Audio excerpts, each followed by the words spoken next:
நண்பன் நண்பன். நேற்று ஒரு செய்தி, நேற்றைய தினம் நடந்த செய்தி. இந்தியாவில் நண்பன் தனது காதலியுடன் ஓடியதால் அந்த நண்பனையும் நண்பனது குடும்பத்தையும் வெட்டி கொன்ற நண்பன். இதுதான் நண்பர்களது உறவு. தாத்தா இறந்தவுடன் யாருக்கு சொத்து போவது என்றதிலிருந்து, யாருடைய சொத்தை யார் எடுப்பதிலிருந்து, யார் கிணற்றை எடுப்பது, யார் வீட்டை எடுப்பது, யார் நிலத்தை எடுப்பது, யார் மனைவியை எடுப்பது, எல்லாவற்றிலும் உறவுகளது போட்டி. தலைவிதிப்படிதான் தாயும் தாரமும் அமைகின்றார்கள் என்றால் அந்த தலைவிதியை விட எந்த அளவிற்கு எங்களுடைய உறவுகள் முக்கியமாக இருக்கின்றது. அதைவிட இன்னும் ஒரு கருத்து கூறுவார்கள், தம்பியுடையான் படைக்கு அஞ்சான் என்று. ஏன் அவ்வாறு கூறுகிறார்கள்? தம்பி இருந்தால் எந்த ஒரு விடயத்திற்கும் அஞ்ச தேவையில்லை என்று அங்கே உறவுகளின் முக்கியத்துவத்தை புலப்படுத்துகின்றார்கள்.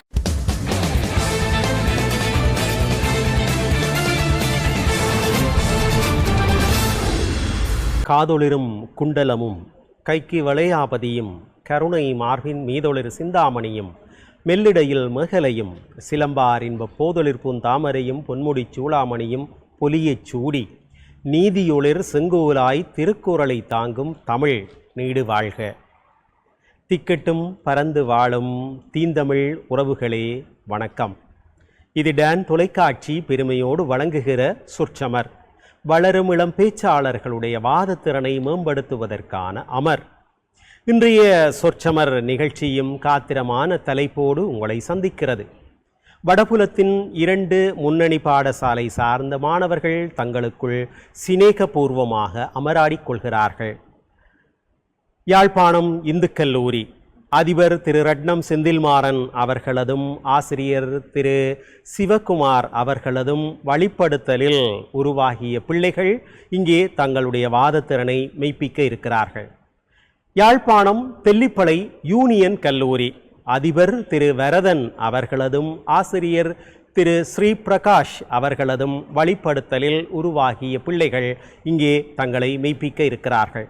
2 பாடசாலை அணியினரும் கடந்த 3 வாரங்களாக தங்கள் வாத திறமையை இங்கே மெய்ப்பித்திருந்தமையை பார்த்து ரசித்திருக்கிறோம். இது நிறைவு நிகழ்ச்சி, 4வது நிகழ்ச்சி. 4 தொடர்களிலே இவர்கள் பெறுகிற வெற்றியின் அடிப்படையில் இவர்கள் எல்லோருக்குமே ஊக்குவிப்பு பரிசை வழங்கி இந்த சொற்சமர் நிகழ்ச்சிக்கு ஆதரவு நல்க இருக்கிறார்கள். யாழ்ப்பாணத்தின் புகழ்பூத்த தொழிலதிபர் கல்வி காருண்யன் ESP நாகரத்தினம் ஐயா அவர்கள். அவர்களுடைய வருகையையும் இப்பொழுது நாங்கள் எதிர்பார்த்திருக்கின்ற இந்த வேளையில் இன்றைய சொற்சமல் விரித்திருக்கிற களம் உறவுகள் பற்றியதாக அமைந்திருக்கிறது. உறவுகள் ஒரு தொடர்கதை என்று ஒரு சினிமா கவிஞன் கூட ஒரு பாடலை எழுதி வைத்திருக்கிறார். இந்த தொடர்கதை விளைவிப்பது எதனை? உறவுகள் விளைவிப்பது மேன்மையா அல்லது விரிசலையா என்று வாதிட இருக்கிறார்கள் இந்த மாணவர்கள். மேன்மை என்பது உயர்ந்த சிறப்பை குறித்து நிற்கிறது. விரிசல் என்பது அகலிப்பு என்று பொருள் தந்தாலும் அது தீமை சார்ந்த பண்பையே அது குறித்து நிற்கிறது என்று முற்கூட்டியே நடுவர் என்கின்ற நிலையில் என்னுடைய பார்வையை தெரிவித்து அதையே இந்த சொற்சமர் நோக்க இருக்கிறது என்பதையும் குறிப்பிட்டு, நண்பேண்டா என்பது கூட ஒரு உறவுதான், நண்பன் என்கிற உறவுதான், அம்மா என்பது கூட ஒரு உறவுதான், அன்னை மடியில் கிடைக்கிற சுகம் தருகிற உறவுதான். ஆக மொத்தத்திலே உறவுகள் பல வகைகளிலே நம்மிடம் பின்னி பிணைந்து காணப்படக்கூடிய சூழலில் இந்த உறவுகள் விளைவிப்பது எதனை என்று ஆராய்வதாக இந்த களம் பிரிகிறது.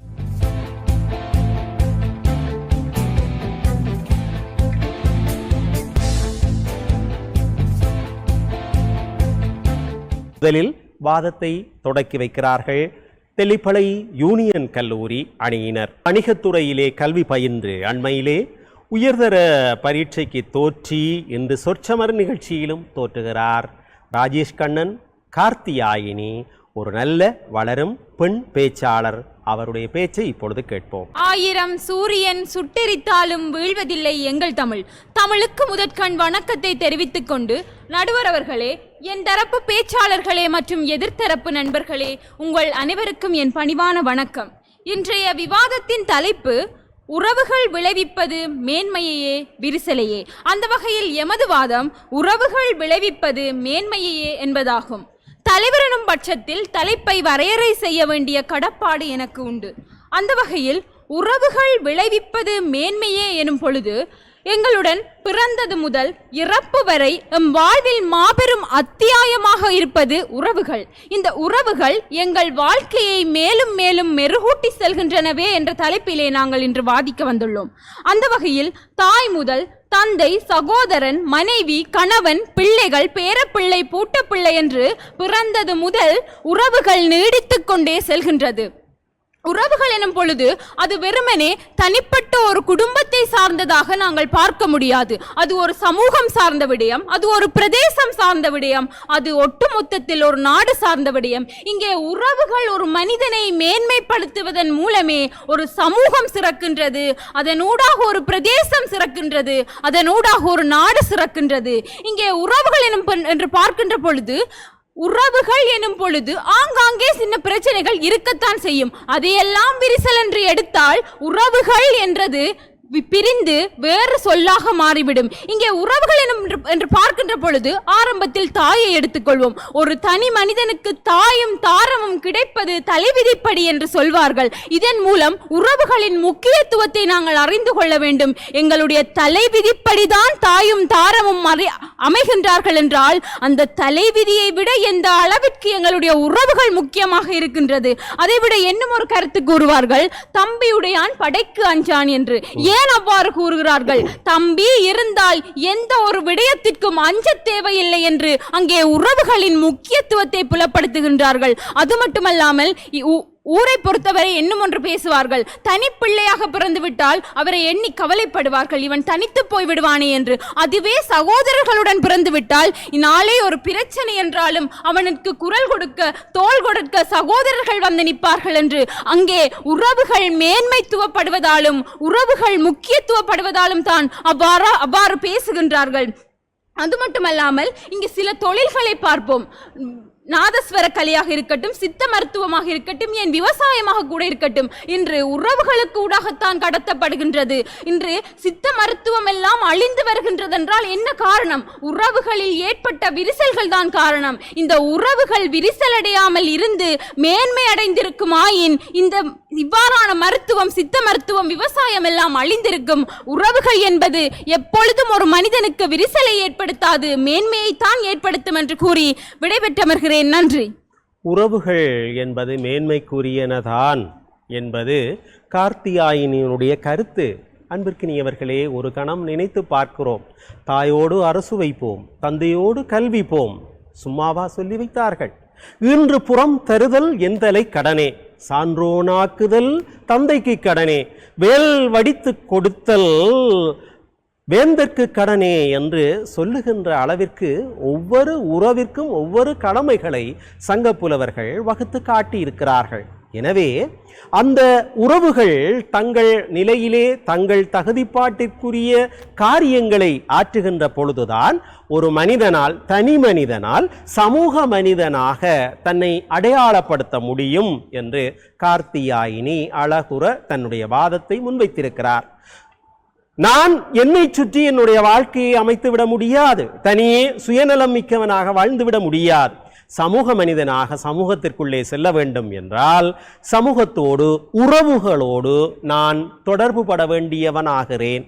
அப்படி உறவுகளோடு தொடர்பு படுகின்ற பொழுது தந்தை, தாய், தனையன், நண்பன் என்று பல உறவுகள் வருகின்றன. அந்த உறவுகள் எல்லாம் மேன்மைக்குத்தான் வழிகாட்டுகின்றன என்பது கார்த்திகாயினுடைய வாதமாக இருக்கிறது. இவர்கள் இல்லறத்திற்குள்ளே இன்னும் புகுந்து விடாதவர்கள். எனவே கணவன் மனைவி என்கின்ற உறவுகள் பற்றி இவர்கள் பேச துடித்தாலும் அந்த அனுபவ நிலைப்பட்ட ஒரு செய்தியை சொல்லக்கூடிய பக்குவம் அவர்களுக்கு இல்லை. இருந்தாலும் வீட்டு நிலைப்பட்ட செய்திகளை கூட சொல்லி அதற்குள்ளே எங்கே உறவு வலிமை பெறுகிறது, விரிசல் பெறுகிறது, அதை கூட பார்க்கலாம் என்று இவர்களுக்கு ஒரு கோடி காட்டி தொடர்ந்து வாதத்தை முன்னெடுப்பதற்காக யாழ்ப்பாணம் இந்து கல்லூரி அணி சார்ந்த தலைமை பேச்சாளர் செல்வன் அபிநாத் அவர் உயர்தரத்திலே கலைப்பிரிவிலே கல்வி கற்கிறார்.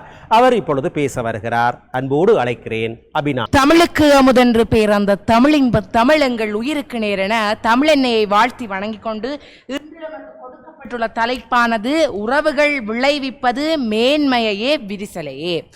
அந்த விதத்திலே தலைவன் என்ற ரீதியில் தலைவை விவரிக்க வேண்டிய கட்டுப்பாடு எனக்கு உள்ளது. உறவுகள் என்பது எங்களை ஒற்றுமைப்படுத்துவதற்காக இருக்கின்றவைதான் உறவுகள் என்று பொதுவாக கொள்ளப்படுகின்றது. இந்த உறவுகளானவை எங்களுடைய கையை ஒட்டி இருக்கக்கூடிய மணல் போன்றவை என்றுதான் பல மனோதத்துவவியலாளர்கள் கூறியிருக்கிறார்கள். அந்த உறவுகள் ஒரு நேரத்தில் ஒற்றுமையாக இருந்தாலும் ஒரு சிறிய விடயத்தை வைத்துக் கொண்டு சிதறடிக்கப்படுகின்றவையாகத்தான் இருக்கின்றன. இங்கு விரிசலை என்பதை நாங்கள் அந்த உறவுகள் ஏற்படுத்தக்கூடிய பிரச்சனைகளையும் அந்த பிரச்சனைகளால் வரக்கூடிய பாதகங்களையும் சேர்த்துத்தான் கொள்கின்றோம். அந்த ரீதியிலே பாருங்கள், உறவுகள் என்னதான் கையில் ஒட்டி இருக்கின்ற மணலாக இருந்து எங்களை பலப்படுத்தினாலும் கையை அவர்களே உதறிவிட்டு செல்லுவதும் ஒன்று. ஏனென்றால் அனைவரும் பிணைக்கப்பட்டிருப்பது ஏதோ ஒரு காரணத்தினால். அந்த காரணம் நம்மால் நடைபெறவில்லை என்றால் அப்பொழுது அந்த உறவு விரிசல் விழுகிறது. ஆக இந்த உறவுகளிலே தங்களுடைய சிற்றின்பத்திற்கான விடயங்கள் தான் பிணைக்கப்பட்டிருக்கின்றன. உதாரணமாக பார்க்கின்ற போது தாய் பிள்ளை உறவில் கூட சில தாய்மார் தாங்கள் உயர வேண்டும் என்பதற்காக பிள்ளையை படிப்பிப்பார்கள். இது தவறு அல்ல. ஆனால் பிள்ளைக்கு விரும்பியதை படிக்க விடாமல் தாங்கள் விரும்பியதை படிக்க வைத்து எத்தனையோ பிள்ளைகளை தரிகடச் செய்த தாய்மாரும் எங்களுடைய யாழ்மண்ணில் இருக்கிறார்கள். பிள்ளைகள் தவறு செய்கின்றன என்று தெரிந்தும் கூட அந்த பிள்ளைகளை தட்டி கொடுக்காமல் இன்று அரசுக்கு எதிராகவும் நீதிக்கு எதிராகவும் தேவையற்ற விதத்தில் முறையற்ற விதத்தில் போதைப் பொருள் மற்றும் சீர்கேடுகளுக்கு ஆளாகின்ற மகன்களை எத்தனையோ தந்தைகள் உறவு பாசத்தில் அவர்களை எதுவும் செய்யாமல் விட்டுவிட்டார்கள். அங்கு அவர்கள் விட்டுவிட்டது ஒரு விரிசல். அங்கு விரிசல் விழுந்து விடுகிறது. அந்த விரிசல் அந்த பிள்ளையை மட்டும் தாக்காமல் அந்த பிள்ளை வாழுகின்ற சமூகத்தை அளிக்கின்றது. ஆக எங்களுடைய வாதம் பின்வரும் 4 வியூகங்களின் நகர உள்ளது. நிதர்சனத்தில் உறவுகள் விளைவிக்கும் விரிசல், நூல்களில் கூறப்படுகின்ற விரிசல், சின்னத்திரை பெரிய திரை போன்றவைகள் காட்டுகின்ற விரிசல், எதிர்பார்ப்புகள் சிதறடிக்கப்படுகின்றமை போன்றவற்றின் கீழ் நகர உள்ளது. அந்த விடயத்திலே பாருங்கள், நிதர்சனம். அண்மையில் கூட இந்தியாவில் ஊட்டியில் ஒரு பெண் திருமணத்திற்கு தயாரான போது அந்த பெண்ணை வலுக்கட்டாயமாக அவருடைய தாயும் தந்தையாரும் இன்னொரு திருமணம் செய்ய முற்பட்டனர். அப்பொழுது அந்த பெண் தன்னுடைய எதிர்பார்ப்பு, தன்னுடைய காதலனோடு வாழ வேண்டும் என்ற எதிர்பார்ப்பை பெற்றோர்கள் தட்டி கழித்து இன்று அவளை தங்களுடைய வீட்டிலிருந்து ஒதுக்கி இருக்கிறார்கள். இது ஒரு விரிசல். இந்த விரிசலினால் அந்த பெண்ணினுடைய வாழ்க்கையே கேவலமாக போய்விடும். அந்த பெண்ணினுடைய வாழ்க்கை இத்தோடு முடிந்தது.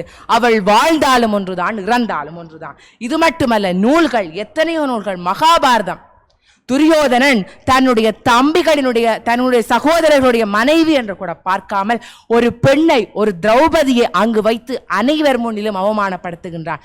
ஏன்? உறவுகள் ஒற்றுமையை எதிர்பார்ப்பதில்லை. உறவுகளின் கண் எப்பொழுதும் சுயநலம், அதாவது தேவையைத்தான் உறவுகள் நாடுகின்றன.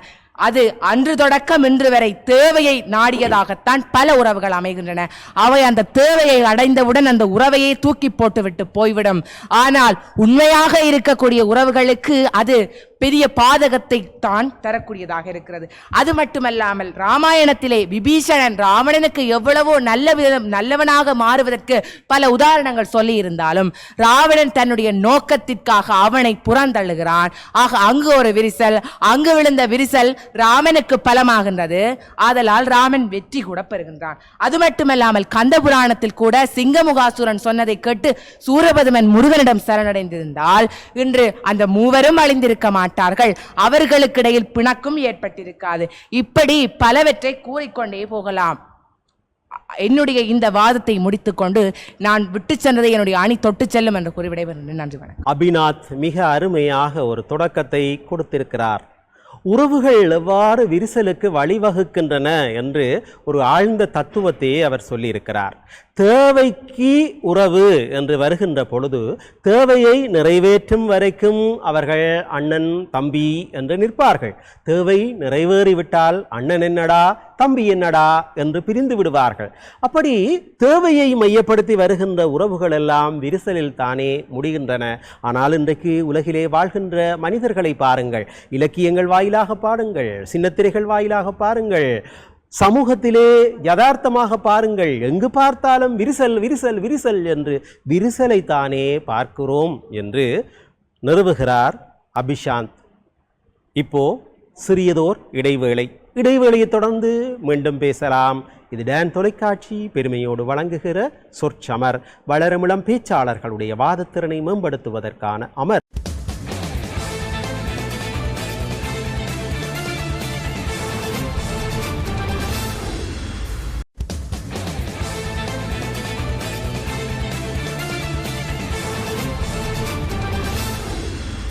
இடைவேளையை தொடர்ந்து மீண்டும் சந்திக்கிறோம். இது டான் தொலைக்காட்சி பெருமையோடு வழங்குகிற சொற்சமர். இன்றைய சொற்சமர் அருமையான ஒரு தலைப்பை கொண்டு வருகிறது. உறவுகள் விளைவிப்பது எதனை? மேன்மையையா விரிசலையா? மேன்மையையே என்று பேசுகிறார்கள் தெல்லிப்பளை யூனியன் கல்லூரி மாணவர்கள், விரிசலையே என்கிறார்கள் யாழ்ப்பாணம் இந்து கல்லூரி மாணவர்கள். வாதத்தை தொடர்ந்து முன்னெடுக்க வருகிறார் தெல்லிப்பளை யூனியன் கல்லூரியிலே உயிர் முறைமைகள் தொழில்நுட்ப கற்கையை தொடர்கிற ரவீந்திரன் கஜானன். அவர் என்ன சொல்கிறார் கேட்போம். இன்றைய விவாதத்தினுடைய தலைப்பு என்னவென்றால், உறவுகள் விளைவிப்பது மேன்மையே விரிசலையே. அந்த வகையிலே எமக்கு கிடைக்கப்பட்ட தலைப்பு உறவுகள் விளைவிப்பது மேன்மையே. பாருங்கள், உறவுகள் என்பது பல்வேறு பரிணாமத்தில் காணப்படுகின்றன. தாய் மகன் உறவு, தந்தை மகன் உறவு, ஆசிரியர் பிள்ளை உறவு, பல பரிணாமங்களில் காணப்படுகின்றன. நாங்கள் தந்தை மகன் உறவை எடுத்துக்கொள்வோம். ஒரு தந்தையானவர் எப்போதுமே தன்னுடைய பிள்ளை, அதாவது தனக்கு கீழே இருப்பவர்களுடைய வீழ்ச்சியை அல்லது விரிசலை எண்ண மாட்டான். அவர் எப்போதுமே தனக்கு கீழே எவர் இருக்கிறாரோ அவருடைய மேன்மையைத்தான் எண்ணி அங்கே இருக்க போகின்றார். அவர்கள் கூறியதான் மகாபாரதத்தில் இருந்தே வருகின்றேன். மகாபாரதத்திலே தான் உறவுக்கான மேன்மையும் அங்கே காணப்பட்டது. பஞ்ச பாண்டவர்களுடைய உறவு, பாஞ்சாலியுடன் பஞ்ச பாண்டவர்களுடைய உறவு, இவை அனைத்தும் அங்கே மேன்மைப்பட்டு தானே காணப்பட்டது. இங்கே எங்கே விரிசல் காணப்பட்டது? பாருங்கள், கௌரவர்களை எடுத்துக்கொண்டால் கூட கௌரவர்களுக்குள்ளே ஒரு உறவு காணப்பட்டது. கௌரவர்களுடன் கர்ணனுக்கான ஒரு உறவு காணப்பட்டது. இங்கேயும் ஒரு உறவு அங்கே மேன்மைப்பட்டு நின்றது. ஆகவேதான் இந்த மகாபாரதம் ஒரு நன்னிலையை அடைந்தது என்று நாங்கள் கூறிக்கொள்ள வேண்டும். மற்றும் கணவன் மனைவிக்கிடையான உறவுக்கு நாங்கள் வருவோம். பாருங்கள், கணவன் மனைவிக்கிடையே விட்டுக் கொடுப்பு இருந்தால்தான் குடும்பம் செழிக்கும் என கூறுவார்கள். அந்த வகையிலே இந்த கணவன் மனைவிக்கிடையே சிறு விரிசல்கள் விழுந்தால் கூறுவார்கள், ஏனைய பக்கத்து வீட்டுக்காரர் வந்து அதனை கெடுத்து அதனை ஊதி இன்னும் பெருசாக்கி பெரிய விரிசலை ஏற்படுத்தி விடுவார்கள். அங்கே அவர்கள் தங்களுக்கிடையே ஒரு சுமூகமான பேச்சுவார்த்தையை மேற்கொண்டால் அந்த உறவுகளானது இன்னும் மேன்மேலும் வளர்ச்சி அடைந்து அந்த உறவுகளுக்கிடையே ஒரு மேன்மை ஏற்படும். அதன் மூலம் கணவன் மனைவியினுடைய தாம்பத்திய வாழ்வு மிக அழகாக நடைபெறும் என்பதை நாங்கள் இவ்விடத்திலே கூற விரும்புகின்றோம். அது மட்டுமல்லாமல் ஒரு குடும்பத்திலே பல்வேறுபட்ட உறவுகள் காணப்பட்டால், பாட்டி முப்பாட்டன் அவ்வாறு பல காணப்பட்டால் அங்கே திட்டமிடல் மிகவும் சீரானதாக காணப்படும். பாருங்கள், நான் ஒரு முடிவை எடுக்கின்றேன், அந்த முடிவு தவறா என்றால் எனது சித்தப்பாவோ அல்லது சித்தியோ என்னுடைய அம்மாவோ அப்பாவோ கூறுவார், இது தவறான முடிவு, இதனை நீ மாற்றிக்கொள்ளணும். இவ்வாறான முடிவுகளின் மூலமாக நான் என்னுடைய சரியான முடிவினை எட்டி நான் மேன்மையடையக்கூடிய ஒரு வாய்ப்பு இருக்கின்றது. மற்றும் பாருங்கள், எமது உறவுகள் தான் நமக்கிடையான பலவீனங்களை சுட்டி காட்டக்கூடியவர்கள். எமது எதிரி கூட ஒரு உறவுதான். அவர் எனக்கு இருக்கின்ற பலவீனத்தை சுட்டி காட்டுவார். அதன் மூலமாக நான் மேன்மை அடையலாம். இங்கே உறவுகள் பலப்பட்டு காணப்படுகின்றன, உறவுகள் மேன்மை அடைந்து காணப்படுகின்றன. அது மட்டுமல்ல, பாருங்கள், நண்பர்களுக்கு இடையான உறவு. ஒரு நண்பன் தன்னுடைய நண்பனை வளர்த்து விடுவதற்காக எவ்வளவோ முன்னெடுக்கின்றான். என்னை உயர்த்தி காட்டுவதற்காக தன்னை தாழ்த்தி காட்டுகிறான். அதே போல் அவனை உயர்த்தி காட்டுவதற்காக நான் என்னை தாழ்த்தி காட்டுகிறேன். இங்கோடு பாருங்கள், தன்னுடைய சுய நலத்தை விடுத்து அடுத்தவனின் வாழ்வுக்காக உயர்த்தி கொடுக்கும் ஒரு நட்பண்பு இங்கே வளர்கிறது. ஆகவே உறவுகள் மேன்மையடையும் என்று காணப்படுகின்றன. இங்கே விரிசல்கள் இல்லை. இங்கே விரிசல்கள் இருந்திருந்தாலும் அதனை ஒரு சிறிய பேச்சுவார்த்தை, அந்த விரிசல் ஏற்படுவது கூட நான் ஒரு நன்மைக்கென்று தான் கூறுவேன். சிறு விரிசல்களால் தான் அவர்களை நாங்கள் புரிந்து கொள்ளக்கூடிய வாய்ப்புகள் ஏற்படுகின்றன. இதனை மூலம் நாங்களை திருத்திக் கொள்ளக்கூடிய வாய்ப்புகளும் ஏற்படுகின்றன. ஆகவே அந்த விரிசல்கள் கூட இந்த உறவுகளின் மேன்மைக்குத்தான் காரணமாக இருக்கின்றது. ஆகவே அந்த அடிப்படையிலிருந்து இந்த உறவானது மேன்மைப்பட்டு காணப்படுகின்றது என்பதை நான் ஆணித்தரமாக கூற விரும்புகின்றேன். பல காப்பியங்களில் பாருங்கள், சிலப்பதிகாரத்திலே கண்ணகிக்கிடையான உறவு. அந்த கண்ணகி தன்னுடைய கணவனின் மேல் சுமத்தப்பட்ட வீண் பழியினால் தன்னையே அங்கே பொருத்தப்படுத்தாத அந்த மதுரையை எரித்தால் நாங்கள் படித்திருக்கின்றோம். பாருங்கள், அங்கே அந்த உறவான விரிசல், தன்னுடைய கணவன் இன்னொருவருடன் தொடர்பில் இருக்கின்றான் என்ற போது அந்த மனைவி விட்டு விரிசல் அடைந்து சென்றிருக்கலாம் தானே. அங்கே காணப்பட்ட அந்த உறவினால் அவன் பாண்டிய மன்னனையை எதிர்த்து கேள்வி கேட்டால் அந்த மதுரையை கொளுத்தி விட்டாள். இங்கே மேம்பட்டு நிற்பது எது? இந்த உறவுகள் மேம்பட்டு நிற்கின்றன. அது மட்டுமல்லாமல் இந்த உறவுகள் என நாங்கள் கூறிக்கொண்டிருக்கும் போது பாருங்கள், அந்த உறவுகள் என்ற உடனே எமது மனம் மகிழத் தோன்றுகின்றது. சில உறவுகள் விரிசலை ஏற்படுத்துகின்றது தான், ஆனால் அந்த உறவுகள் தான் ஒரு மனிதனுடைய வாழ்க்கையை மேம்படுத்துகின்றது. சிறிய உதாரணத்தை சொல்லி நான் விடைபெறுகின்றேன். பாருங்கள், எமது இந்த நாட்டிலே சிங்கள தமிழ் என்ற இரு உறவுகள் காணப்படுகின்றன. இந்த வெட்டுக்கிடையான உறவுகளை இணைப்பதற்காக பலர் இங்கே மேம்பட்டு காணப்படுகின்றார்கள். அதன் மூலம் இந்த நாட்டினுடைய வளர்ச்சி இப்போது மேன்மை அடைந்து கொண்டு வருகின்றது. இந்த நாட்டினுடைய ஜனாதிபதியின் ஆற்றலின் கீழ் இந்த உறவுகள் இந்த நன்மையை விளைவிப்பதனால் இந்த உறவுகளானது மேன்மைப்பட்டு காணப்படுகின்றன. ஆகவே நான் அறுதியும் உறுதியுமாக கூறுவது என்னவென்றால், இந்த உறவுகள் விளைவிப்பது மேன்மையை மட்டும்தான் விளைவிக்கின்றன. அது விரிசலை விளைவித்தாலும் அது ஒரு மேன்மைக்கான காரணம் என நான் கூறி விடைபெறுகின்றேன். நன்றி, வணக்கம். கஜானன் ஒன்றுடைய வாதத்தை கேட்டோம். இந்த நாட்டிலே சிங்களவர் தமிழர் என்று உறவு காணப்படுகிறது என்று அவர் குறிப்பிட்டிருக்கிறார். நான் அதற்குள்ளே ஒரு திருத்தத்தை செய்கிறேன். அந்த உறவு ஒரு சகோதர உறவாக இருக்கின்ற பொழுது, சுயநலமற்ற உறவாக இருக்கின்ற பொழுது அது மேன்மைக்குரிய உறவாக அமையும். ஆனால் சுயநலம் மிக்க உறவாக அமைந்து விடுகின்ற பொழுது அது விரிசலுக்குள்ளே வந்து வீழ்ந்துவிடும். இந்த நிலையில் உறவுகள் எவ்வாறு மேன்மைக்குரிய செயற்பாடுகளை செய்கின்றன என்பதை அவர் எடுத்து காட்டினார். அதற்குள்ளே தான் எனக்குள்ளும் ஒரு சிந்தனை ஓட்டம் முகிழ்த்தது. ஒரு காலத்திலே எங்களுடைய வீட்டிலே அப்பப்பா அப்பம்மா என்று இருக்கக்கூடிய எல்லோருமே கூட்டு குடும்பமாக வீடுகளிலே ஒன்றாக இருந்தார்கள். உறவுகள் பலப்பட்டிருந்தன. ஆனால் இன்றைக்கு தனி குடும்பம் என்று வந்துவிட்ட பொழுது உறவுகள் விரிசல் அடைகின்றன. அந்த உறவுகளுடைய விரிசல் தான் முதியோர் இல்லத்திற்கான சேர்க்கையாகவும் இளையவர்களுடைய தனி குடும்ப வாழ்க்கையாகவும் அமைந்து விடுகின்றனவோ என்று எண்ண தோன்றுகிறது. இந்த எண்ணத்தோடு இதற்கு பதில் சொல்ல வேண்டிய பொறுப்பிலே யாழ்ப்பாணம் இந்து கல்லூரி அணியினர் நிற்கிறார்கள். அந்த அணியினுடைய இரண்டாவது பேச்சாளர் யாழ்ப்பாணம் இந்து கல்லூரியினுடைய மாணவன் சசிகரன் அபிஷாந்த். அவர் என்ன சொல்கிறார் பார்ப்போம். அவைக்கு வணக்கத்தினை தெரிவித்துக் கொண்டு இன்று நாம் விவாதிக்க எடுத்துக்கொண்ட தலைப்பானது உறவுகள் விளைவிப்பது மேன்மையே விரிசலையே. எதிரணியின் இரண்டாவது பேச்சாளர் கூறியிருந்தார், சிங்களம் தமிழர் என்ற ஒரு உறவு இருக்கின்றது இந்நாட்டில், அது மேன்மைக்கு வழிவகுக்கின்றது என்று. 1000 பிரச்சனைகளை அவர் மறந்துவிட்டார் போலும், ஏற்பட்ட போரும் அதனால் ஏற்பட்ட விளைவுகளையும் அவர் மறந்துவிட்டார் போலும்.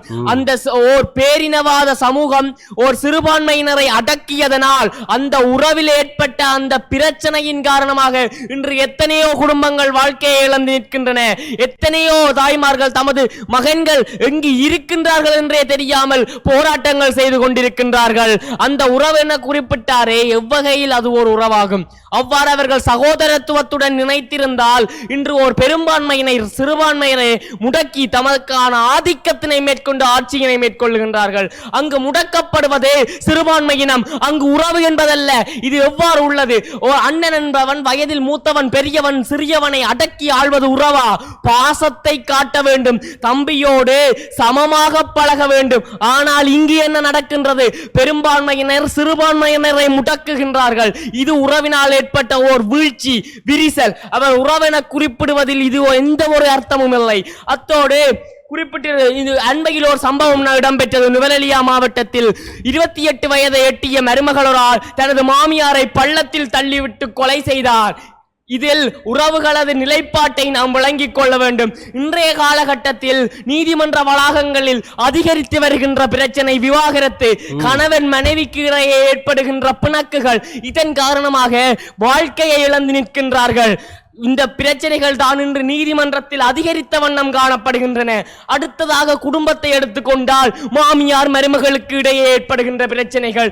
மாமியார் மருமகளை கொடுமைப்படுத்துகின்றார், மருமகள் மாமியாரை வஞ்சிக்கின்றார். அண்மையில் இடம்பெற்ற சம்பவம் அதற்கு மிகப்பெரிய ஒரு சான்றாக அமைந்திருக்கின்றது. அத்தோடு சிலப்பதிகாரத்தில் இரண்டாம் விவாதி கூறியிருந்தார், சிலப்பதிகாரத்தில் கண்ணகி தனது கணவன் மீது கொண்ட பக்தியினாலும் காதலினாலும் மதுரையை எரித்தாள் என்று. ஆனால் அவளது கணவனே அவளை விட்டொதுக்கிவிட்டு மாதவி என்னும் ஓர் தாசியிடம் செல்லுகின்றான். அங்கு உறவு எவ்வாறு மேம்படுகின்றது? உறவுகள் இக்காலகட்டத்தில் பிரச்சனைக்கே பெரும்பாலும் வழிவகுக்கின்றன. எதிரணியின் முதலாவது பேச்சாளர் கூறியிருந்தார், உறவுகள் எப்போதும் ஒற்றுமையுடன் இருந்திருந்தால் இன்று விவசாயம் அழிந்திருக்காது, சித்த மருத்துவம் அழிந்திருக்காது என்று எமக்கு சார்பாக அவர் பேசியிருந்தார். உறவுகள் விரிசல் அடைந்து சென்றதால் தான் இன்று சித்த மருத்துவம் அழிவடைந்து செல்கின்றது, விவசாயம் அழிவடைந்து செல்கின்றது என்று எதிரணியின் முதலாம் பேச்சாளர் குறிப்பிட்டிருந்தார். இன்றைய காலகட்டத்தில் உறவுகள் எப்போதும் பாரியளவிலான பிரச்சனைகளுக்கும் விரிசல்களுக்கும் வழிவகுத்த வண்ணம் காணப்படுகின்றன. அத்தோடு எதிரணியின் இரண்டாம் பேச்சாளர் குறிப்பிட்டிருந்தார், மகாபாரதத்தில் சகோதரத்துவத்திற்கான எடுத்துக்காட்டு காணப்படுகின்றது. பாண்டவர்கள் பாசமாக இருக்கின்றார்கள் என்று. அவர்களது பாசத்திற்கோர் அளவில்லையா? ஒரு மனைவியை ஐவரும் திருமணம் செய்யும் அளவிற்கு ஐவரும் தமக்குள் பாசம் கொண்டிருப்பார்கள். ஒரு மனைவியினை ஐவரும் பங்கு போட்டுக் கொள்கின்றார்கள். அத்தோடு துரியோதனன் தனது தம்பிமார் மீதே வஞ்சிக்கின்றான். எதற்காக? ஆட்சி மீது இருந்த மோகத்திற்காக.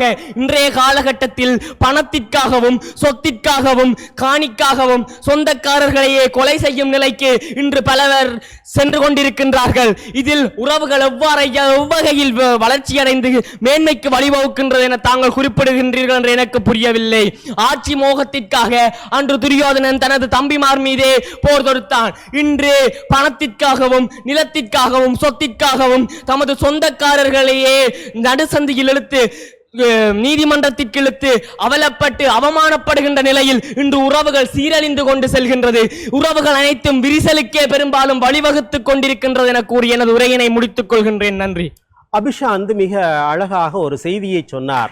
இன்றைக்கு நீதிமன்றத்திலே இருக்கிற வழக்குகளை பாருங்கள். பெரும்பாலான வழக்குகள் உறவுகளுக்குள்ளே ஏற்படுகின்ற பிரச்சனையை மையப்படுத்தித்தானே இருக்கின்றன. எனவே உறவுகள் விரிசலைத்தானே கண்டு நிற்கின்றன. அந்த உறவுகள் தேவையை கருதி அந்த தேவை நிறைவேறாத பொழுது தங்களுக்குள்ளே விரிசலை கண்டு அந்த விரிசல் பெருத்து பெருத்து பெருத்து பூராகரமாகி இன்றைக்கு ஒரு பெரும் விரிசலையே காணுகின்ற அளவிற்கு உறவுகள் தாழ்வுற்று நிற்கின்றனவே என்று வேதனையை வெளிக்காட்டியிருந்தார். அந்த வேதனையோடு நாங்களும் ஒரு சிறிய இடைவேளைக்கு செல்லலாம். இதுடன் தொலைக்காட்சி பெருமையோடு வழங்குகிற சொற்சமர் இடைவேளையை தொடர்ந்து மீண்டும் சந்திப்போம்.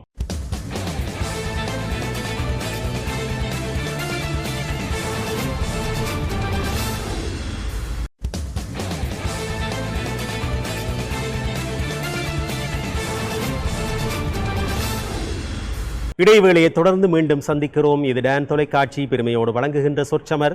இன்றைய சொற்சமர் வாதக்களம் உறவுகள் குறித்த பார்வையாக அமைந்திருக்கிறது. தெளிப்பளை யூனியன் கல்லூரி அவர்களை எதிர்த்து யாழ்ப்பாணம் இந்து கல்லூரி. உறவுகள் விளைவிப்பது எதனை? மேன்மையையா விரிசலையா? மேன்மையையே என்று நிறைவு பேச்சை முன்வைக்க இருக்கிறார். தெளிப்பளை யூனியன் கல்லூரியினுடைய நிறைவு பேச்சாளர் உயர்தரத்திலே கலைத்துறையிலே கல்வி பயில்கின்ற செல்வன் ஆனந்தகுமார் கபிலாஜன். அவர் என்ன சொல்கிறார் கேட்போம். பொங்கும் கடலில் தங்கும் தமிழை எங்கும் பரப்பிட நெஞ்சத்திலே நிறுத்தி இங்கு வந்து இயம்பும் நான் தமிழுக்கு அடிமை பெருமை கொள்கிறேன். நடுவர் அவர்களே, நடுவர் அவர்களுக்கும் என்னுடைய தரப்புவாதிகளுக்கும் எதிர்த்தரப்பு நண்பர்களுக்கும் மற்றும் டான் தொலைக்காட்சி நேயர்களுக்கும் என்னுடைய பணிவான கலந்த வணக்கங்கள். அந்த வகையிலே இன்றைய விவாதத்தினுடைய தலைப்பு உறவுகள் விளைவிப்பது மேன்மையையே அல்லது போனால் விரிசலையே என்ற ரீதியில் எங்களுடைய வாதம் உறவுகள் விளைவிப்பது மேன்மையைத்தான். நடுவர்களே, உங்களுடைய கூற்றை ஏற்றுக்கொள்கிறேன். உறவுகள் என்றால் சின்ன சின்ன சண்டைகள் சச்சரவுகள் இருக்கத்தான் செய்யும். அதற்காகவே உறவுகள் என்றாலே விரிசல்கள் சண்டைகள் என்று வரையறுக்க முடியாது. வாழ்க்கையில் எப்படி இன்பம் துன்பம் லாபம் நஷ்டம் என்பது ஏற்புடையதோ அது போலவே உறவுகள் என்றால் மேன்மையும் இருக்கும் விரிசலும் இருக்கும். நாம் தான் அன்னப்பட்சியை போன்று நீரை விடுத்து பாலை எடுத்து அருந்த வேண்டும். அழகாக நம்முடைய முதலாம் பேச்சு விவாதி கூறியிருந்தார். இந்த விரிசலுக்கு உறவுகள் தருகின்ற விரிசலுக்கு உதாரணமாக இந்தியாவில் நடந்த சம்பவத்தை கூறினார். அதாவது ஒரு பெண்ணுடைய திருமணத்தின் போது அவள் விரும்பிய சொன்னால் நிறுத்துங்கள் நிறுத்துங்கள், காதலன் வரப்போகிறார், வந்த பின்னர் தாலி கட்டுவதை பார்த்துக் கொள்ளலாம், நிறுத்துங்கள், எனக்கு நீங்கள் தாலி கட்டி விடாதீர்கள், என்னுடைய தலைவன் காதலன் வருகிறான் என்று திருமணத்தை நிறுத்தி அந்த பெற்றோர்கள் சம்மதிக்கவில்லையாம். அது ஒரு விரிசலை தந்தது என்று கூறியிருந்தார்கள். அங்கே பெற்றோர்கள் தங்களுடைய விருப்பத்தை பார்க்கவில்லை, அவளுடைய வாழ்க்கையை தான் பார்த்திருக்கிறார்கள். தவறானவன் கையிலே தன்னுடைய புதல்வியினுடைய வாழ்க்கை சென்று விடக்கூடாது என்பதற்காக தன்னுடைய புதல்வியையும் இத்தனை காலம் பாசமாக வளர்க்கின்ற புதல்வியையும் எதிர்த்து நின்றார்கள் என்றால் அங்கே உறவுகள் எப்படி மேன்மைப்பட்டு நிற்கிறது என்பதை இவர்கள் புரிந்து கொள்ள வேண்டும். நடுவர்களே, அது மட்டுமில்லாமல் இவர்கள் இலக்கியங்களை உதாரணமாக கூறியிருந்தார்கள் இந்த உறவுகளுடைய விரிசலுக்கு. இவர்கள் அந்த மகாபாரத இலக்கியத்திலே வந்து திரௌபதியினுடைய சேலை அவிழ்ப்ப வந்து விரிசலுக்கு வந்து அழகாக உதாரணம் காட்டியிருந்தார்கள். அதே மகாபாரத காவியத்தில் தான், அதே மகாபாரத காலத்தில் ஆரம்பத்தில் தான் வந்து தன்னுடைய தந்தையினுடைய விருப்பத்தை நிறைவேற்றுவதற்காக தன்னுடைய வாழ்க்கையை துறக்கின்றான் பீஷ்மர். திருமணம் செய்யாத பிரம்மச்சாரிய விரதத்தை கடைபிடித்ததோடு அரசாட்சியை துறந்து மாபெரும் தியாகத்தை மேற்கொள்கிறான். இதற்காக தன் தந்தை மேல் கொண்ட பற்றின் காரணமாக, தன் தந்தை நல்லாக இருக்க வேண்டும் என்ற ஒரு நல்ல எண்ணத்தின் காரணமாக இங்கே இந்த உறவானது மேன்மையை தான் தந்திருக்கிறது நடுவர்களே. அது மட்டும் இல்லாமல் இவர்கள் கூறியிருந்தார்கள், தாயானவள் வந்து தன்னுடைய சுயலாபத்திற்காக தன்னுடைய புதல்வன் அல்லது மகனுடைய அல்லது பிள்ளைகளுடைய வாழ்க்கையை தங்களுடைய லாபத்துக்கு ஏற்றால் போல் கொண்டு செல்கிறார்கள் என்று. இல்லை, இவர்கள் எத்தனையோ காவியங்களை உதாரணம் காட்டியிருந்தார்கள். அந்த காவியங்களில் ஏதாவது ஒரு காவியத்திலாவது பெற்ற தாயானவள் தன்னுடைய புதல்வனை தவறான இடத்திற்கு தவறான வழியிலே கொண்டு சேர்க்கிறாளா? எந்த ஆதாரமும் இல்லை. ஆதாரமற்ற பேச்சு எதுக்குமே எடுபடாது. ஆகவே நடுவர்களே, என்னுடைய அறுதியும் இறுதியும் உறுதியுமான வாதம் என்னவென்றால், உறவுகள் விளைவிப்பது மேன்மைதான், மேன்மையைத்தான் உறவுகள் விளைவிக்கும் என்பதை கூறி விடைபெற்றமர்கிறேன். நன்றி, வணக்கம். தொடர்ந்து வாதத்தை நகர்த்தி செல்வதற்காக இந்து கல்லூரி அணியினுடைய நிறைவு பேச்சாளர் ஜெயபாலன் தபேதன், அவர் சாதாரண தர வகுப்பிலே கல்வி கற்கிறார். யூடியூப் கவிஞர் என்று பாடசாலை மாணவர்களால் அவர் புகழப்படுகிறார். அவர் என்ன சொல்கிறார் கேட்போம். தென்சை தனிப்பிறந்து தென்னவள் மடிதவழ்ந்து பாவலர் நாவலர் நாவினிலே நர்த்தனம் யாடி வரும் தமிழே என் உயிரே உனக்கு என் முதற்கண் வந்தனங்கள். இன்றைய தலைப்பானது உறவுகள் எப்பொழுதும் உறவுகள் விளைவிப்பது விரிசலையே மேன்மையே.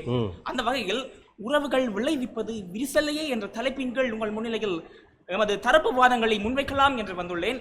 முதலாம் வாதியில் இருந்து வருகின்றேன். எதிர்த்தரப்பின் முதலாவது வாதி கூறியிருந்தார், சகோதரரை வலியுறுத்தி இருந்தார். அதாவது சகோதரர் இருக்க வேண்டுமாம், சகோதரர் இருந்தால் தான் பிரச்சனைகளிலிருந்து தீர்வு கிடைக்கும் என்று கூறியிருந்தார். இன்று பிரச்சனையை ஏற்படுத்துவதே சகோதரர் தான். தாத்தா இறந்தவுடன் யாருக்கு சொத்து போவது என்றதிலிருந்து, யாருடைய சொத்தை யார் எடுப்பதிலிருந்து, யார் கிணற்றை எடுப்பது, யார் வீட்டை எடுப்பது, யார் நிலத்தை எடுப்பது, யார் மனைவியை எடுப்பது, எல்லாவற்றிலும் உறவுகளது போட்டி. இன்று உறவுகள் என்பதே தாத்தாவினுடைய மனைவி. நீங்கள் தப்பாக நினைக்க கூடாது. சரி, உறவுகள் என்பதை தாண்டி இன்று போட்டி என்பதுதான் உறவுகளது பெயராக இருக்கின்றது. அழகாக கூறியிருந்தார். விவசாயம், சித்த மருத்துவம் எல்லாம் நம்மைப்பட்டு செல்கின்றது. அதற்கும் அவர் கூறியிருந்தார், உறவுகள் என்று அழிந்து கொண்டு போவதனால் தான் இவை பிரிந்து செல்கின்றது என்று. அதற்கே என் தரப்புக்கு அவர் அந்த வாதத்தினை விட்டு தந்திருக்கின்றார்.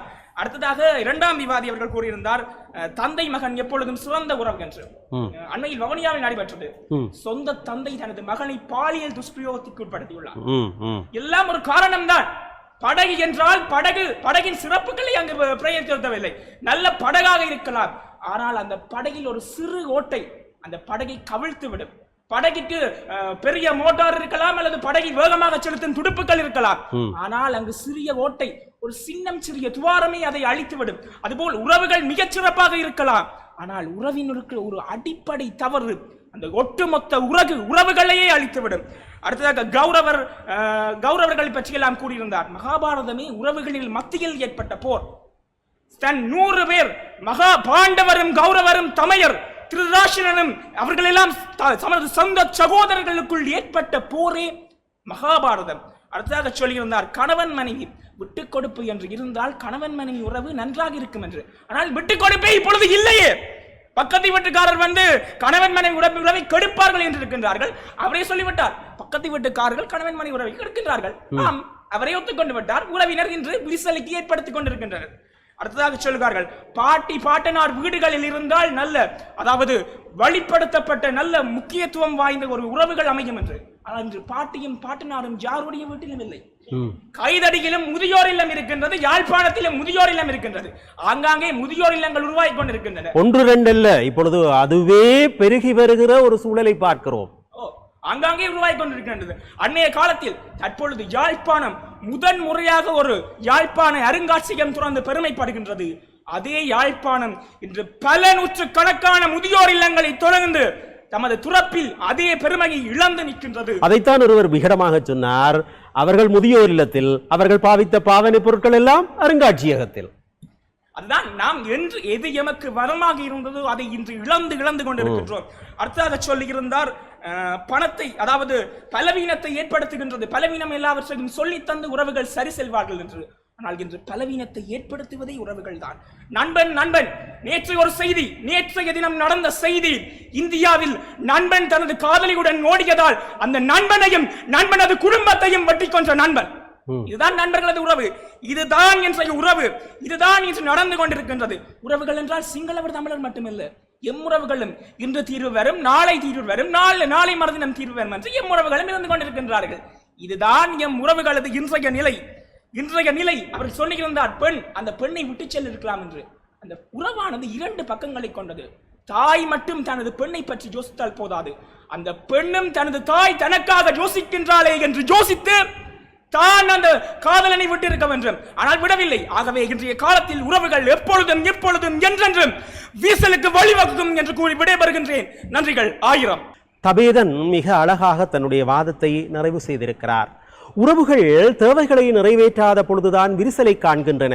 அந்த விரிசல் பல்வகைப்பட்ட நிலைமைகளிலே ஏற்படுவதை தபேதன் தன்னுடைய உரையிலே சுட்டிக்காட்டியிருக்கிறார்.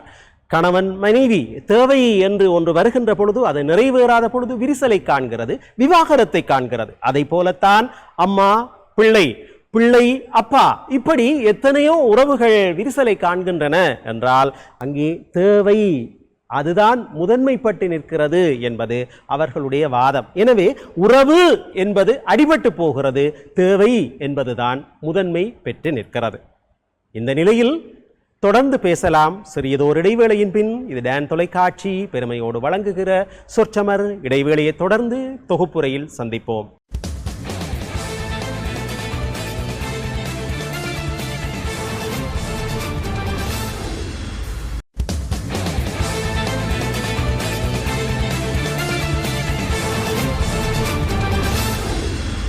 இடைவேளையை தொடர்ந்து மீண்டும் சந்திக்கிறோம். இது டான் தொலைக்காட்சி பெருமையோடு வழங்குகின்ற சொற்சமர். உறவுகள் விளைவிப்பது எதனை? 2 விடைகள் இங்கே தரப்பட்டிருக்கின்றன. மேன்மையையே அல்லது விரிசலையே. மேன்மையையே என்கிறார்கள் தெல்லிப்பளை யூனியன் கல்லூரி மாணவர்கள், விரிசலையே என்கிறார்கள் யாழ்ப்பாணம் இந்து கல்லூரி மாணவர்கள். இது தொகுப்புரைக்குரிய நேரம். தொகுப்புரையை முதலில் ஆற்றுவதற்காக விரிசலையே என்று பேசிய அணியினர் வருகிறார்கள். அந்த அணியின் சார்பில் யாழ்ப்பாணம் இந்து கல்லூரியினுடைய தலைமை பேச்சாளர் அபிநாத் இப்பொழுது தொகுப்புரையை ஆற்றுகிறார். அவைக்கு மீண்டும் முத்தாய்ப்பான வந்தனங்கள். அந்த வகையிலே நாங்கள் எங்களுடைய உறவுகள் விளைவிப்பது விரிசலையே என்ற வாதத்தை பின்வருகின்ற வியூகங்களின் கீழ் நகர்த்தி இருந்தோம். அதாவது நிதர்சனத்தில் உறவுகள் விளைவிக்கின்ற விரிசல்கள், நூல்கள், சின்னத்திரை, பெரிய திரை போன்ற சினிமா போன்றவை காட்டக்கூடிய விரிசல்கள், எதிர்பார்ப்புகளின் சிதறடிப்பு போன்ற விடயங்களின் கீழ் எங்களுடைய வாதமானது அமைந்திருந்தது. அந்த ரீதியிலே நான் இலக்கிய சான்றுகள் காட்டியிருந்தேன். என்னுடைய 2ஆம் விவாதி சிங்கள தமிழ் உறவு பிரச்சனையை பற்றி அழகாக கூறியிருந்தார். மேலும் அதனால் வரக்கூடிய சிறுபான்மையினருக்கு ஏற்படக்கூடிய தவிப்பு, மாமியார் மருமகள் உறவுகளுக்கு இடையில் இருக்கக்கூடிய சண்டை சச்சரவுகள், அதற்கான உதாரணங்கள், மேலும் மகாபாரதத்தை நிதர்சன காலத்தோடு ஒப்பிட்டிருந்தார். மூன்றாம் நபர் சொத்தாசை எப்படி உறவுகளை பிரிக்கின்றது என்றும், அது மட்டுமல்லாமல் உறவு மத்தியில் ஏற்பட்ட போர் மகாபாரதம் என்பதற்கான சான்றுகளையும், மேலும் உறவுகளுக்கிடையில் விட்டுக் கொடுப்பு இல்லை என்பதையும் குறித்திருக்கின்றார். ஆகவே எங்களுடைய வாதமானது போதிய எடுத்துக்காட்டுகளோடு நகர்ந்திருக்கின்றது என்று கூறிவிடைகிறேன். நன்றி. உறவுகள் விளைவிப்பது மேன்மையையே என்கின்ற அணியின் சார்பில் தொகுப்புரை ஆற்றுவதற்காக தெல்லிப்பளை யூனியன் கல்லூரியினுடைய தலைமை பேச்சாளர் செல்வி கார்த்தியாயினி. மீண்டும் தொகுப்புரையில் சந்திப்பதில் மிக்க மகிழ்ச்சி அடைகின்றேன். அந்த வகையில் இன்றைய விவாதத்தின் தலைப்பு உறவுகள் விளைவிப்பது மேன்மையே விரிசலேயாகும். எமது வாதம் உறவுகள் விளைவிப்பது மேன்மையே ஆகும். தலைவரினும் பட்சத்தை தலைப்பை அழகாக வரையறை செய்திருந்தேன் என்று நம்புகின்றேன். தாய், தந்தை, சகோதரர் என்பதோடு மட்டுமல்லாமல் பிறப்பு முதல் இறப்பு வரை எம்மோடு உறவு என்பது பின்னி பிணைந்து காணப்படுகின்றது. இந்த உறவு என்பது தனி மனிதனில் செல்வாக்கு செலுத்துவதோடு மட்டுமல்லாமல் சமூகம், கலாச்சாரம், ஒட்டுமொத்தமாக நாடு என்பவற்றிலேயே இந்த உறவு செல்வாக்கு செலுத்துகின்றது என்றும், சில வகையான தொழில்கள், விவசாயம், சித்த மருத்துவம் போன்ற தொழில்களும் உறவுகளின் ஊடாகத்தான் கடத்தப்படுகின்றது என்றும், சில வகையான விரிசல்களை அடிப்படையாக கொண்டு உறவுகள் அனைத்தும் விரிசல்களையே வளர்க்கின்றது என்பதை கூறிவிட முடியாது என்றும், சில காப்பியங்களை அடிப்படையாக கொண்டும், சிலப்பதிகாரத்தில் என்னதான் கணவன் தன்னை நீங்கி சென்றிருந்தாலும் கண்ணகி தன் கணவனுக்காக காத்திருந்தால் அந்த உறவையும், மகாபாரதத்தில் பஞ்ச பாண்டவர்களுக்கு இடையிலான சகோதரத்துவத்தையும், அது மட்டுமல்லாமல் தனி மனிதர்களுக்கு இடைப்பட்டது உறவுதான் உறவு அல்ல, இரு இனத்திற்கு இடைப்பட்டதும் உறவுதான் என்று ஆணித்தரமாக எமது கருத்தை முன்வைத்திருந்தோம்.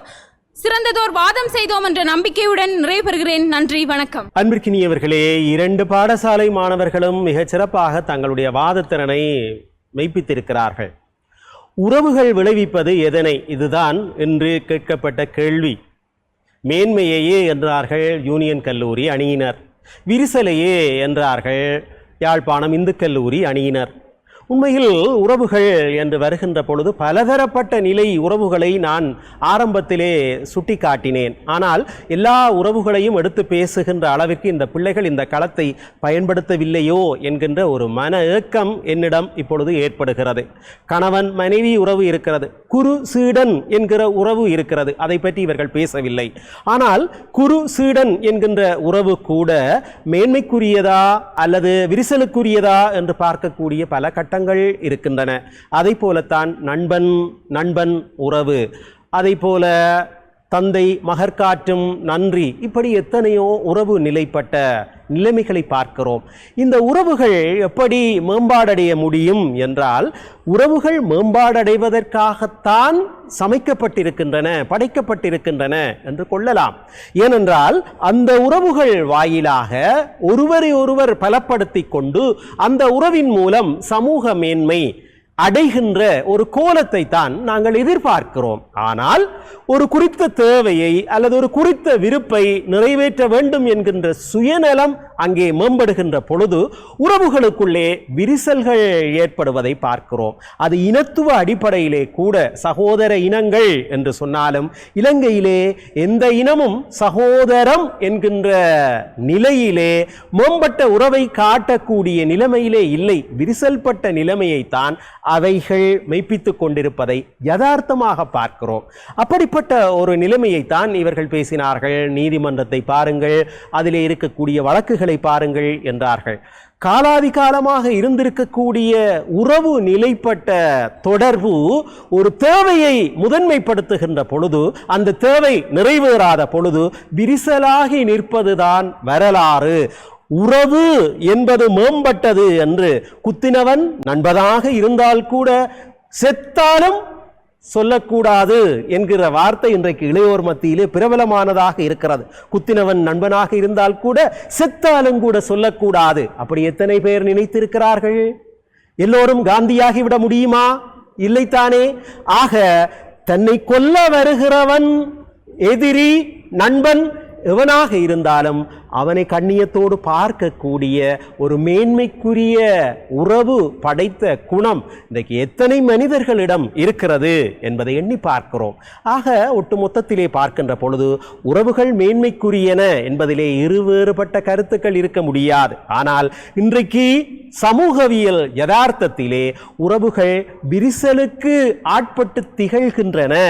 தேவை விருப்பு என்கின்ற ஒரு சிறுமைத்தனமான சிந்தை முகிழப் பெற்று அது மேன்மைப்படுத்தப்படுவதால் உறவுகள் கீழ்மைப்படுத்தப்படுகின்றன என்பதையே நடுவருக்குரிய தீர்ப்பாக்கி இந்த வாதக்களத்தை 2 அணியினரும் மிகச்சிறப்பாக பயன்படுத்தி இருக்கிறார்கள்.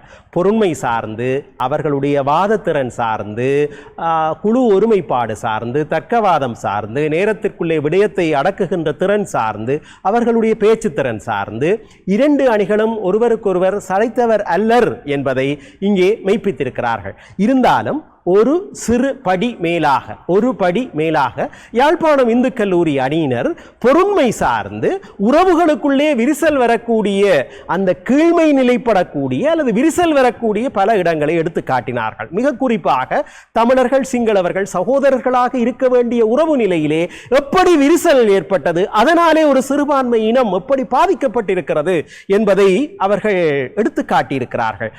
அதே பக்கத்திலே வைத்து பார்க்கின்ற பொழுது உறவுகளுடைய மேன்மை, அதனாலே விளைந்த தன்மை, அதனுடைய பல பரிணாமங்களை சுட்டிக்காட்டக்கூடிய வாய்ப்பை தெல்லிப்பளை யூனியன் கல்லூரியினர் இன்னும் பயன்படுத்தி இருக்கலாம் என்பது நடுவர் என்கின்ற நிலையில் என்னுடைய அபிப்பிராயம். ஆக மொத்தத்தில் பொருண்மை சார்ந்த அடிப்படையில் இவர்கள் வாத பிரதிவாதங்கள் மிகச்சிறப்பாக மேற்கொண்டிருந்தாலும் பொருண்மை சார்ந்த அடிப்படையில் இந்த போட்டியில் உறவுகள் விளைவிப்பது விரிசலையே என்று பேசிய யாழ்ப்பாணம் இந்து கல்லூரி அணியினர் வெற்றி பெறுகிறார்கள் என்பதை தீர்ப்பாக சொல்லி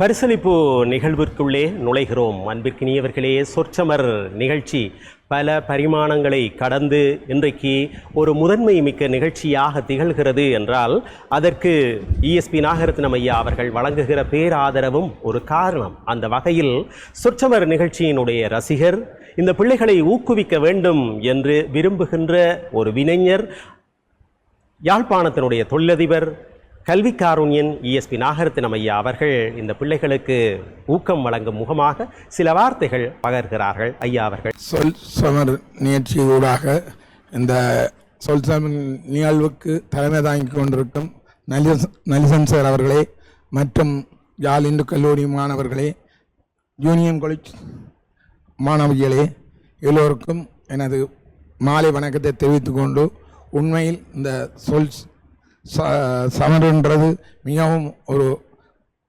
வரப்பிரசாதம் என்று நான் சொல்கிறேன். இந்த டான் தொலைக்காட்சி நேர்கள் இந்த நிகழ்வை வாரந்தோறும் ஒவ்வொரு திங்கட்கிழமை மாலை 7 மணிக்கு இந்த நிகழ்வை பார்க்கக்கூடியதாக இருக்கின்றது. உண்மையில் இந்த நிகழ்வு மாணவர்களின் ஒரு ஊண்டு சக்தியாக இருக்கின்றது. சகல பள்ளிக்கூட மாணவர்களும் இந்த போட்டியில் கலந்து கொண்டு தங்களின் உற்சாகத்தை, தங்களின் ஆழ்மை திறமையையும் காட்டக்கூடிய ஒரு நிகழ்வாக இந்த சொல் சமர் நிகழ்வு நடந்து கொண்டு இருக்கின்றது. உண்மையில் அதை நான் பாராட்டுகின்றேன். மாணவர் மத்தியில் ஒரு போட்டித்தன்மையை உண்டாக்கி அவர்கள் ஒரு சிறந்த பேச்சாளர்களாக வரக்கூடிய எதிர்காலம் இந்த டான் டிவி ஊடாக உலகத்தில் உள்ள எல்லோ மக்களும் பார்க்கக்கூடிய ஒரு வாய்ப்பை டான் குடும்பத்தினர் இதை ஒவ்வொரு வாரமும் நடத்தி கொண்டு வருவதை இட்டு நான் மகிழ்வடைகின்றேன். நன்றி, வணக்கம். ஈழத்தமிழர்களுக்குரிய தனித்துவ அடையாளம் பேச்சுத்துறைதான். அன்று ஆறுமுக நாவலர், இன்று கம்பபாரதி என்று இருக்கக்கூடிய அந்த அடையாளத்தினுடைய தொடர்ச்சியாக, தொடர்ச்சியாக இந்த பிள்ளைகள் தங்கள் திறனை வளர்த்து கொண்டிருக்கிறார்கள் என்கின்ற நம்பிக்கை விதையை கல்வி காருண்யன் இஎஸ்பி நாகரத்னம் ஐயா அவர்கள் ஊட்டியிருக்கிறார்கள். அவர் வழங்குகிற ஊக்குவிப்பு கூட இந்த பிள்ளைகளுக்கு ஒரு பெரிய வரப்பிரசாதமாக அமைந்திருக்கிறது. அந்த வகையில் சொற்சமர் நிகழ்ச்சிக்கு என்றும் ஆதரவை வழங்கி தானாகவே முன்வந்து இவர்களுக்கு ஊக்குவிப்பு பரிசு வழங்க முன்வந்திருக்கிறார் கல்வி காருண்யன் அவர்கள். இப்பொழுது அந்த ஊக்குவிப்பு பரிசுகளை அவர் வழங்க இருக்கிறார். 4 தொடர்கள் கொண்ட நிகழ்ச்சியின் நிறைவாக பரிசு வழங்குவது வழக்கம். அந்த வகையில் கடந்த 4 வாரங்களாக இடம்பெற்ற நிகழ்ச்சியில் 2க்கு 2 என்ற அடிப்படையில் 2 போட்டிகளில் யாழ்ப்பாணம் இந்து கல்லூரி அணியினரும் 2 போட்டிகளில் தெல்லிப்பளை யூனியன் கல்லூரி அணியினரும் வெற்றி பெற்று சமநிலையை எய்தியிருக்கிறார்கள். ஒருவருக்கொருவர் சளைத்தவர் அல்லர் என்பதை நிரூபித்திருக்கிறார்கள். முதலில் யாழ்ப்பாணம் இந்து கல்லூரி அணியினருக்கான பரிசுகளை வழங்க இருக்கிறோம். அந்த வகையில் அந்த அணி சார்ந்து கல்வி காருண்யனிடம் இருந்து மாணவர்கள் பரிசுகளை பெற்றுக்கொள்கிறார்கள்.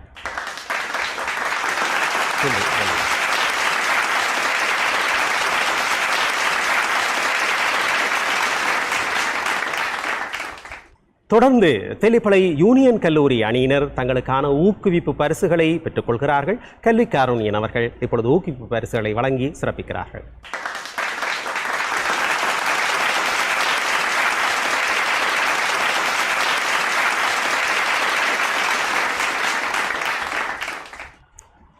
நல்லது நேயர்களே, மீண்டும் மற்றும் ஒரு நிகழ்ச்சியில் சந்திக்கலாம். இத்தகைய போட்டி நிகழ்ச்சியில் நீங்களும் பங்கேற்க வேண்டும்.